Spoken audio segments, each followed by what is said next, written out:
Hi, Timothy Unkert here, and in this video I'm going to demonstrate a decrementing for loop in C.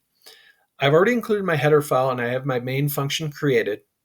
I'm going to start by creating an integer I, and we're going to use that in our for loop.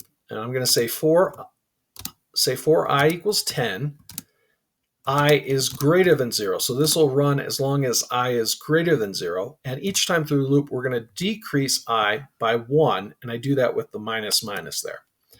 Okay. Within the loop, I'm going to print f, and then we'll pass in I. So I'm going to write %d, a period, and say something like Supernatural is the best TV show ever. Do an exclamation point and then a /n. Then we want to make sure we pass in I, put a semicolon to end that, and I'm going to return 0. Okay.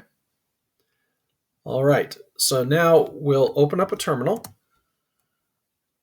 and we'll compile this into decrementing for loop. Now let's run it. And you'll see it counts down from 10 and goes to 1. Once I gets to 0, the loop stops. I hope you found this video interesting. If you did, please like, subscribe, and hit the bell for notifications, as it really does help the channel grow. I thank you for watching, and I hope to see you in the next one. Have a great day. Bye.